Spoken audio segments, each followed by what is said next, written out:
Hello everyone, welcome back to my channel. I hope কি তোমরা সবাই খুব ভালো আছো, সুস্থ আছো। আমিও খুব ভালো আছি। দিনটা ছিল 4ই বৈশাখ, ইংরেজি ডেটটা আমার ঠিক মনে নেই, বাংলার বছরের, কিন্তু এটা ছিল প্রথম বিয়ে বাড়ি। তো আমরাও সেরকম রেডি হচ্ছি যে বিয়ে বাড়ি যাওয়ার জন্য। আমি মামার বাড়ি যাব, মামার ছেলের বিয়ে, তো সেখানেই আমি যাব। আরও সকাল সকাল যাওয়ার প্ল্যান ছিল, কিন্তু গত রাত থেকে এত বৃষ্টি শুরু হয়েছে যে কি বলবো, মানে বিয়ে বাড়ি যাওয়া হবে কি না সেই নিয়েই একটা বড় চিন্তার বিষয়। তো সকাল সকাল আমি একটু রেডি হতে শুরু করেছি, জানি না কতদূর কি হবে। এই যে রেডি হচ্ছি, বাইরেও কিন্তু প্রচণ্ড বৃষ্টি পড়ছে ঝমঝম করে। আমি ভাবছি যে আমার হয়তো রেডি হয়ে আবার আমাকে চেঞ্জ করতে হবে। তো যাই হোক, শেষমেশ অনেক রকমের রেডি হয়ে আমি গেছি। আর একটা কথা বলে রাখি, আমার না আইব্রো করা ছিল না। আমি সেদিনকে সকালে আইব্রো করেছি, এমন অবস্থা বিয়ে বাড়ির করে ঘেটে হয়ে গেছে আমার কাছে এই বিয়ে বাড়িটা। তো তারপর আমি সেখানে পৌঁছে গেছি, মা আমাদের জন্যই অপেক্ষা করছিল। তারপর মায়ের সাথে একটু ভিডিও করে নিয়েছি।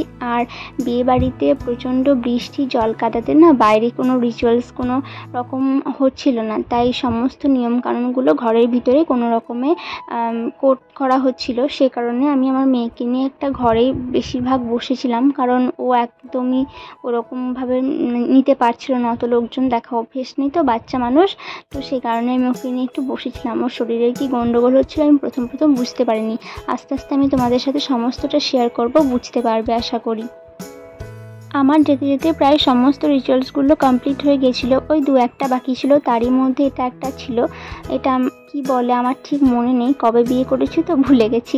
আর তারপরে একটা রিচুয়ালসে আমিও অ্যাটেন্ড করেছিলাম, কিন্তু ভিডিও করে দেওয়ার কেউ ছিল না, তো সেসব তোমাদের সাথে আর তাই জন্য শেয়ার করতে পারলাম না। তারপর বিয়ে দিতে চলে গেছিলো সবাই মিলে, মন্দিরে বিয়ে হয়েছিল দিনের বেলায়, তো সে কারণে সবাই মিলে বিয়ে দিতে চলে গেছিলো। মা বাবা সবাই গেছিলো, বিয়ে বাড়ি পুরো ফাঁকা, প্রায় কয়েকটা লোক ছিল, হয়তো কয়েকজন হাতে গোনা লোক ছিল।